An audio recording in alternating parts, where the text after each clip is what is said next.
welcome back to the Mediocre Marketer. I'm your host, Whitney Cowell. Joining me today is Katie Date, the SVP of Industry Relations and Strategic Initiatives at Manifest. Welcome, Katie. Thank you, Whitney. I'm so happy to be here and chat with you and engage with all of your listeners. Well, I'm glad to have you. This is going to be very fun. So, one of the reasons I wanted to start chatting with you is at an event that we met at, and you took the stage, and I took more notes than I thought I would.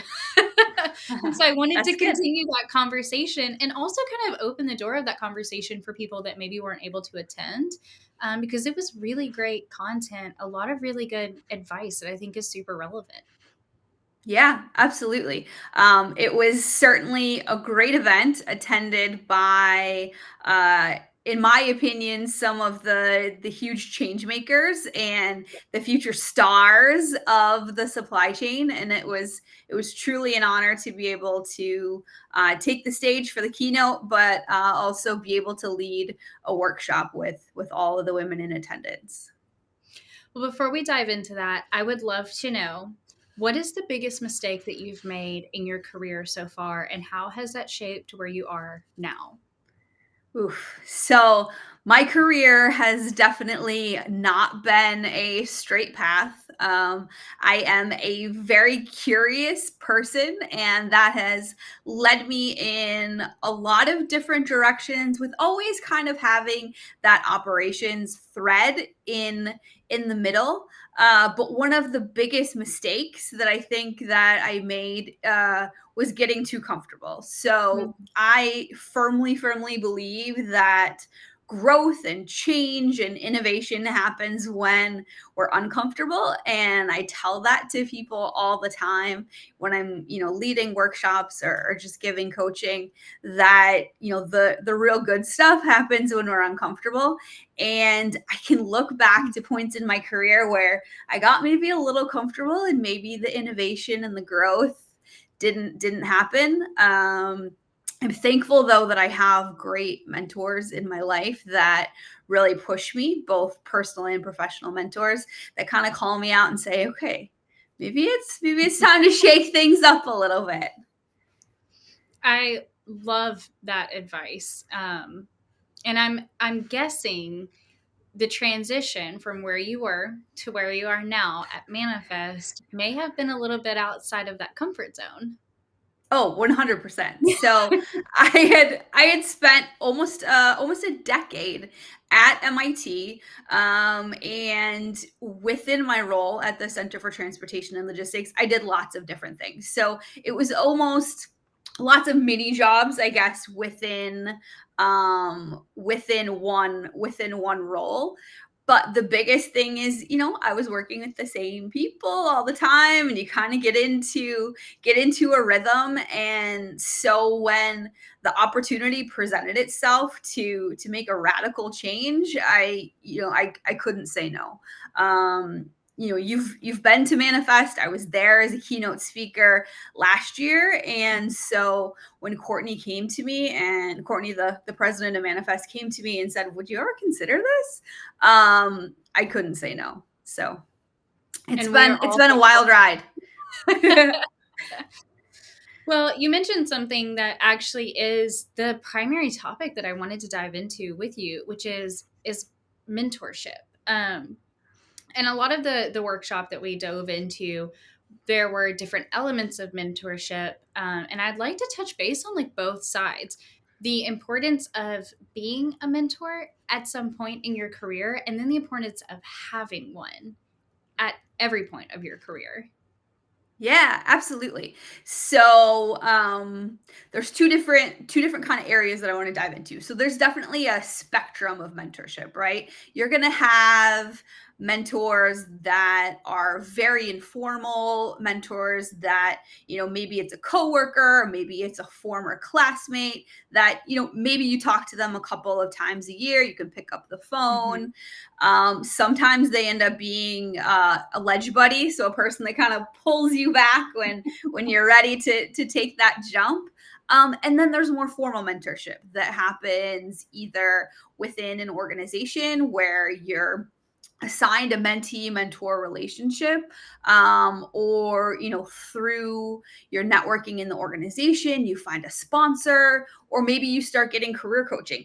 All of these different types of relationships really are providing mentorship to Mhm. you. And the biggest mistake that I think people make is not setting the foundation. So whether you're a mentee or a mentor, start out that relationship with a contract. It doesn't have to be, a formal contract, but it can be. It can be, just writing out these are the things that we want to get out of the relationship, and then check back in with each other. Maybe it's every couple months, maybe it's, midway through the year, and make sure that you're both getting what you need out of that relationship. And if you're not, then maybe it's time to move on.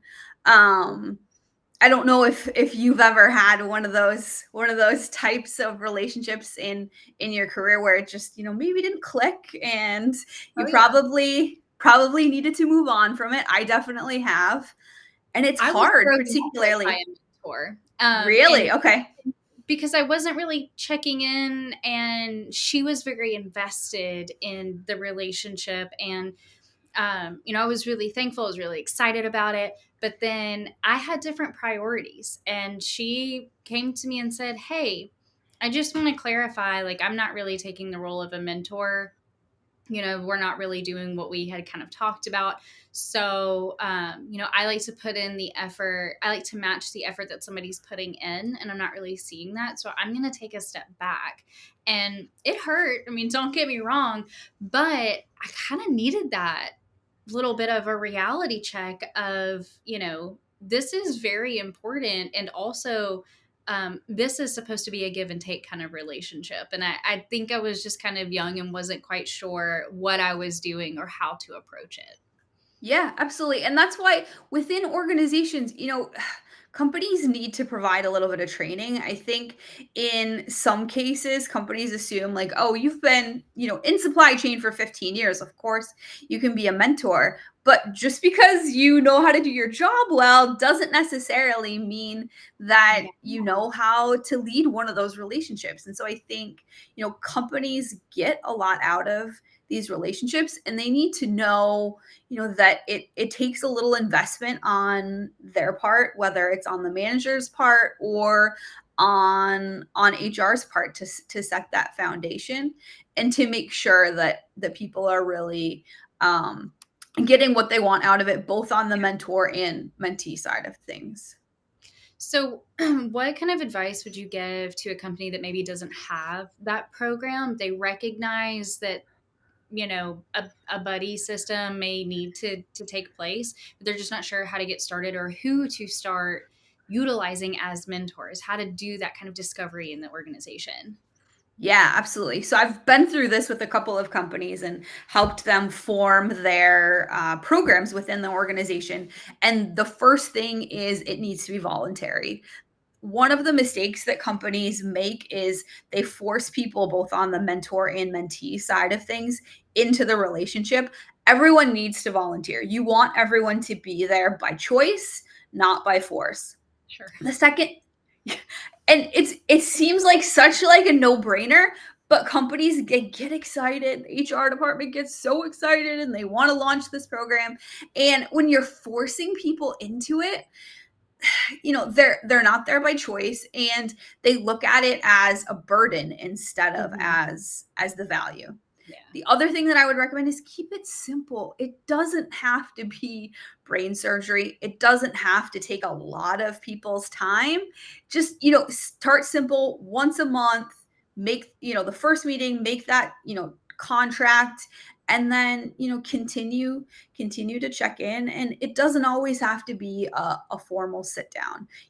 I really encourage, during the time in between meetings, shoot, quick Slack messages, shoot quick text messages, keep it light, keep it friendly, but only do that with your mentor. I'm sure you remember this from from my talk at the Women in Supply Chain Forum. your sponsor is not the person to be shooting off text messages to and to bust into their office being emotional. So I want to put that on the table. There is a difference between the mentor and the sponsor. So don't Yeah. make the mistakes that I made.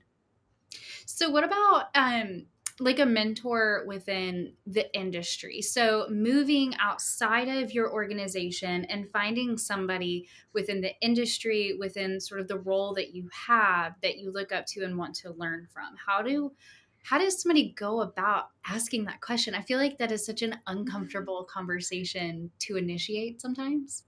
Yeah. And it doesn't have to, it doesn't have to be as formal as what happens within your organization. I encourage women to join groups where you can talk with like-minded individuals. So whether it's, the Women in Supply Chain Forum that happens once a year, or it's the Secret Society of Supply Chain Women in Supply Chain group where you're, put in a cohort and you're meeting with people once a month. Join some of those groups and really get to know people before you just reach out and ask. There's so many people that will just reach out based on a LinkedIn profile. You've never met them in person, but you're like, "Hey, Katie, will you be my mentor?" And it's like, "Well, wait, hold up. Like, we need to get to know each other a little bit better." And then that makes that conversation less kind of awkward, Right. less onerous if first you kind of get to know each other, find some common ground. With some people it'll happen, instantly. With some people maybe you decide that, it's not the right fit, or it happens down the line. The biggest thing is making that connection. And I always tell people, like, build your personal board of directors, build your sports team, so that you have people in your back pocket for little things that you can reach out to and keep up those relationships. So one tip that I'll give to people that are attending conferences, like Manifest or Women in Supply Chain Forum, you're going to meet tons of people. Set a calendar invite in your calendar immediately after the event to follow up with people 3, 6, 9 months later, to remind yourself to go back and keep in touch with those people, because then it's when you actually need something, it's going to make things a lot fresher.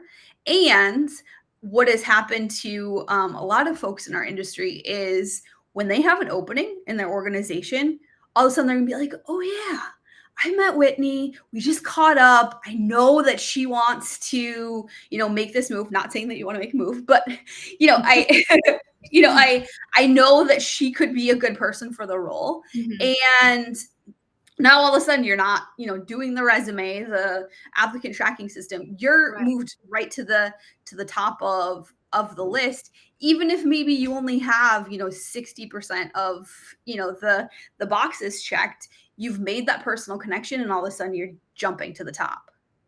Right.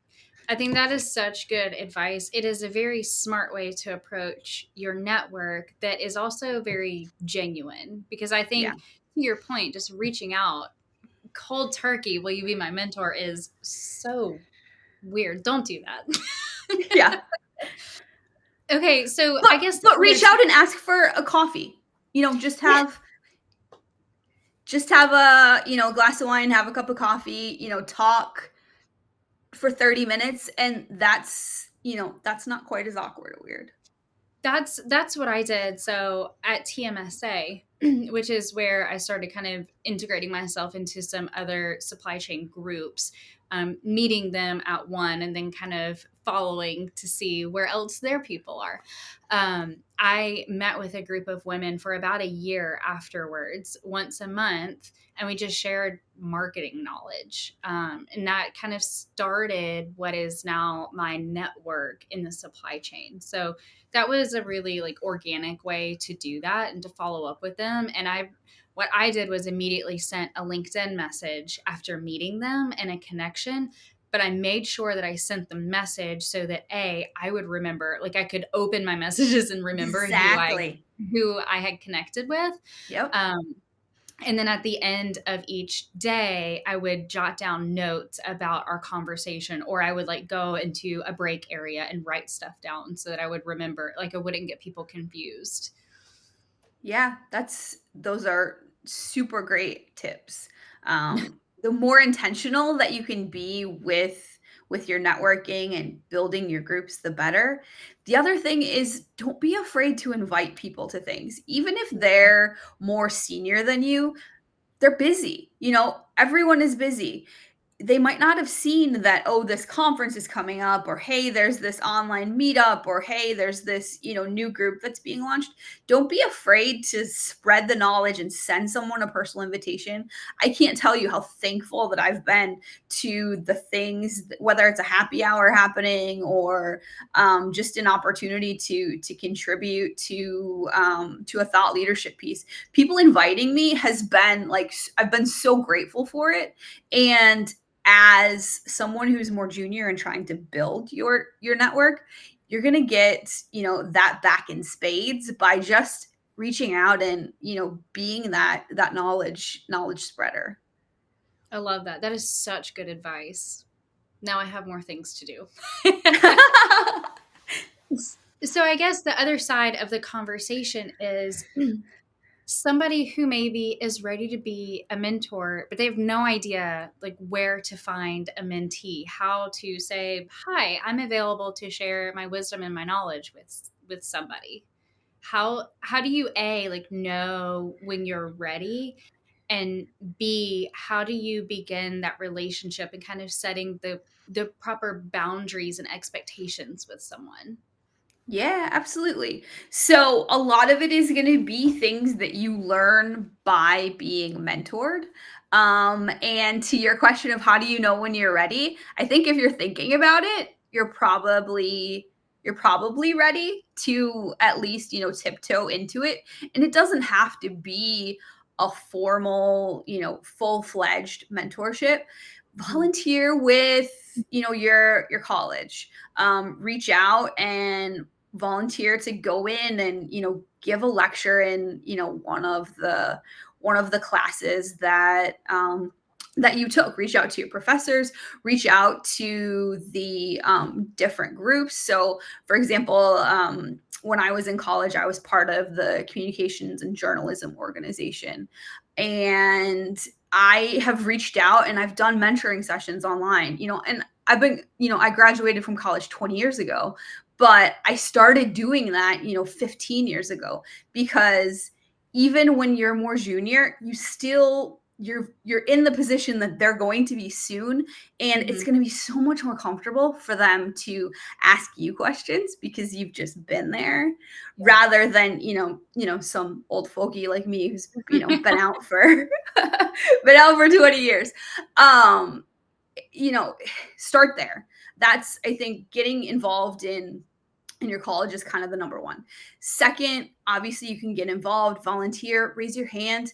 Don't be afraid to, if you see, whether it's a women's organization or it's trucking association, or whatever, any sort of interest group, volunteer to be at the registration table, volunteer to get involved with the organization, and then mentorship will naturally happen when you place yourself in those leadership positions.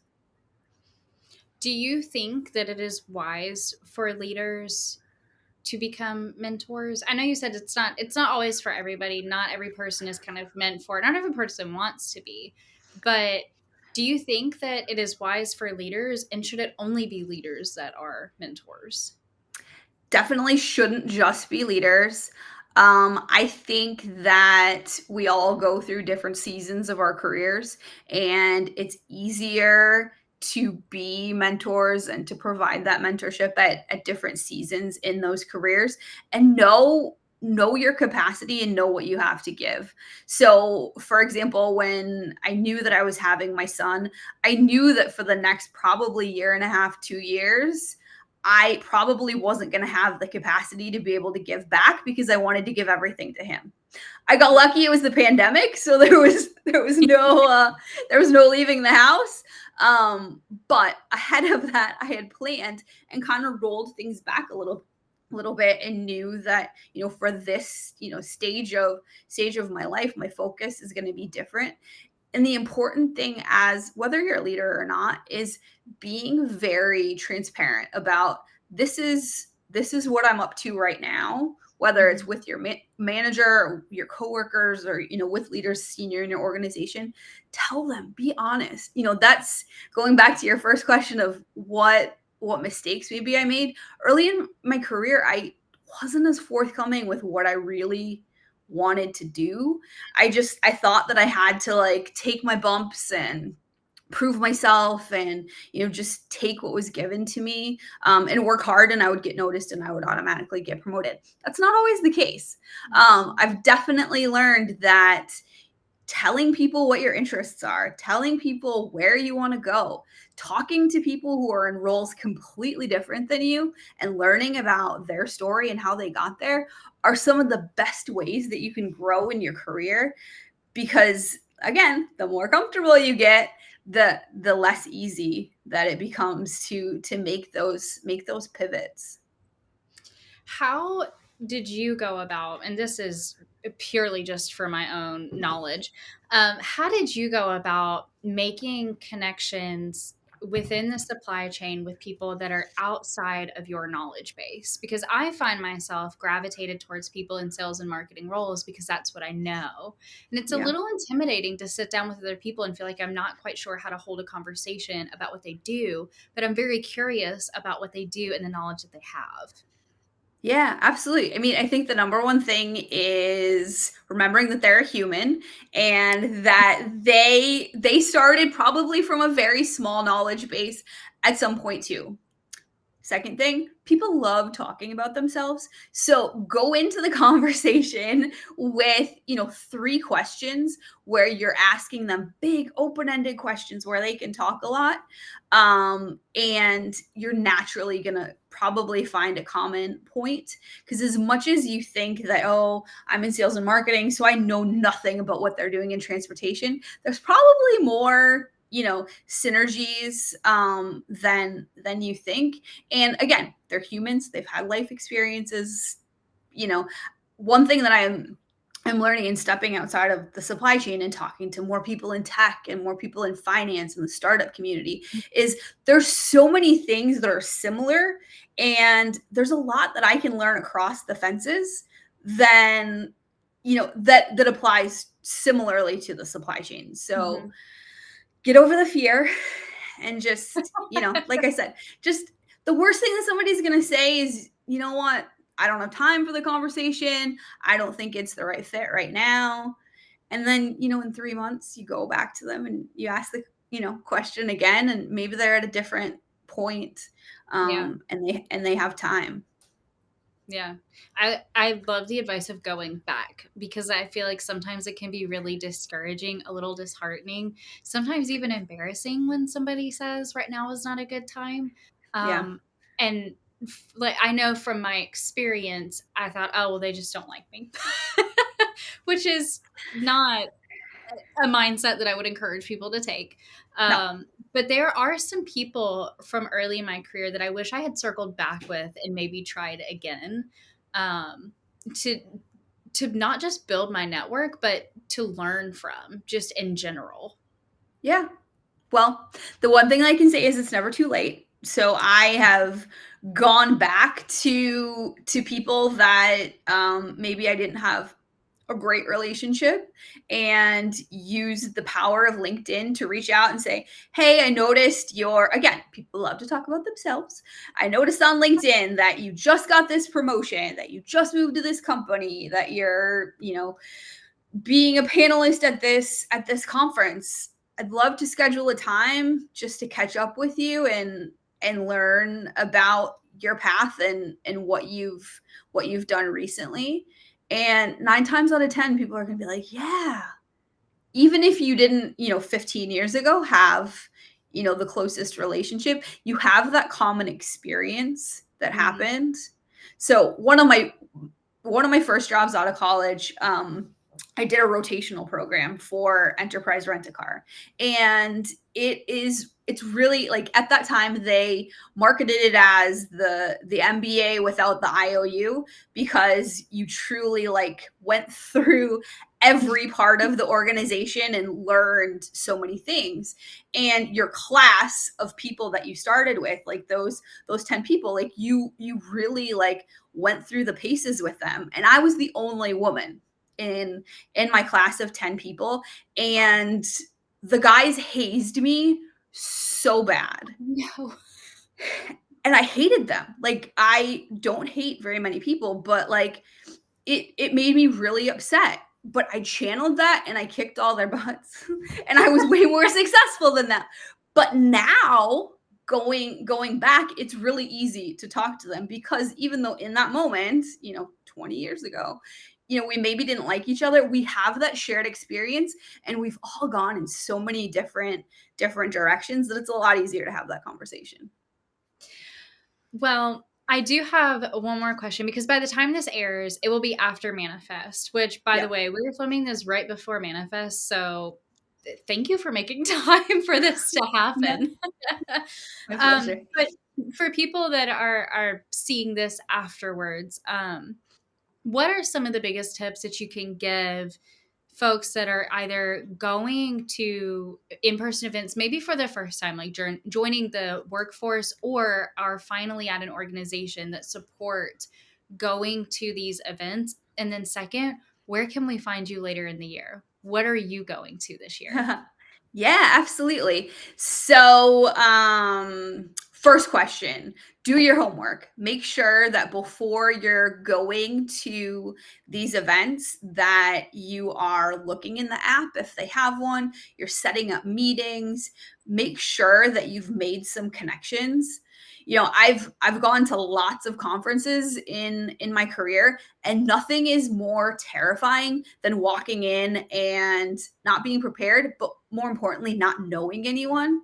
So find at least one person that you know is going to be there on the kickoff day, that you can meet, you can go to the reception with, and then meet other people. Like, don't stay necessarily with that person, but make sure that you have that one person. And I'm not trying to, slant this to women, but particularly if you're a woman walking into a supply chain conference with a bunch of dudes everywhere, sometimes it can be a little, and it's getting better. It's definitely getting better, but it can be, a little intimidating. So Mhm. make sure you have that. Make sure you have that buddy. Second, where can you find me for the rest of the year? So I alluded to it a little bit. But I am working with Sarah Barnes Humphrey on the Secret Supply Chain, Society of Supply Chain, Women in Supply Chain. So I will be leading small groups of women in monthly growth circles to really revisit a lot of the topics that we've talked about, but take it further, take both your personal and professional growth to the next level, and really hold each other accountable. So the first one of those is starting in February, and my colleague Joanne Deasy will be leading that one. But the next one that's coming up, I'll be leading that one, and I really encourage all of the women out there to take a look at it. It's an invaluable network of women to be a part of. And then in terms of conferences that I'll be at, we'll see. I did a lot of speaking at conferences in 2023, and so I think that that may happen again. But I'm like you said, Manifest is only 2 weeks away right now. So current current Katie, and I don't want to date this, but current Katie is just thinking about Manifest, and then probably getting in gear for Manifest 2025. But you can expect to see me at other places as well. Please connect with me on LinkedIn. And I love to interact with people, and I love to make plans to meet up at different places. I'm in Boston, so there's a lot of networking events that happen here in Boston. Mhm. So if you ever have a networking event that you would love to throw my way, I would love to be there and attend, whether it's supply chain related, women in supply chain related, startups, anything. I'm really open. Well, I appreciate it. And if anybody's watching this and has made it this far, use her advice and invite her to the event. I love that. So, Katie, it has been such a treat. I cannot believe it's already been half an hour. I know, time flies. Thank you so much for sharing all of this wisdom. This was really good stuff. My pleasure. Thank you so much for having me, and I look forward to continuing the conversation.